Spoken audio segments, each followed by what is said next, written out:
A monumental sculpture of the Hindu god Krishna was carved into the sacred mountain of Phnom Da in southern Cambodia. More recently, the sculpture has traveled to France, Belgium, and Spain before its recent stop in America. Right now, the larger-than-life-size sculpture, Krishna lifting Mount Govardhan, is being featured in an exhibition at the Smithsonian's National Museum of Asian Art in Washington. We actually know the original location of the sculpture. It was in a cave temple about halfway up the mountain, and it was really a site-specific installation. So what we're doing with this exhibition is trying to bring the original landscape and the whole religious and sociological culture that created this masterful sculpture into the space of our museum. The exhibition, titled Revealing Krishna, Journey to Cambodia's Sacred Mountain, centers on the Krishna sculpture, which was restored by staff at the Clifton Museum of Art in partnership with the National Museum of Cambodia. Before the 13th century, the now Buddhist nations of Cambodia was once a Hindu kingdom full of Hindu structures and sculptures.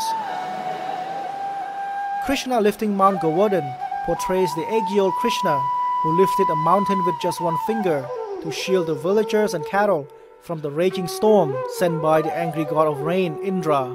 This image of Krishna lifting the mountain that's in this floodplain in the Mekong Delta, an area that's agricultural based, that's reliant on the monsoon, this image of the flood and of a storm would be really powerful.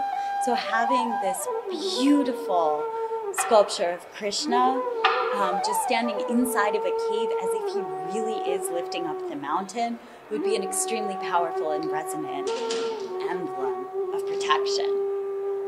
Contemporary Cambodian communities worldwide are predominantly Buddhist, and most of the ancient Hindu masterpieces like Krishna and the Angkor Wat Temple complex have been adapted to Buddhist practices. The immersive exhibition also features a 30-minute documentary about Buddhism and how ancient religious sites played a role in the belief journey of 4 Cambodian survivors who escaped the communist Khmer Rouge regime that killed more than 1.7 million people in the late 1970s. Well, I was able to put together a short documentary film called Satu.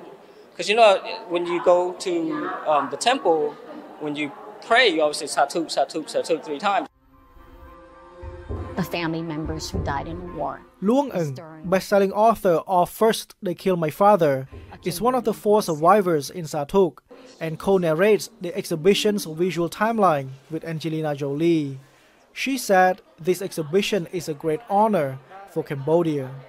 I'm so happy to see people walking through the exhibit and enjoying Khmer art and culture and music and scenery, because we as Khmer people know how beautiful Khmer is.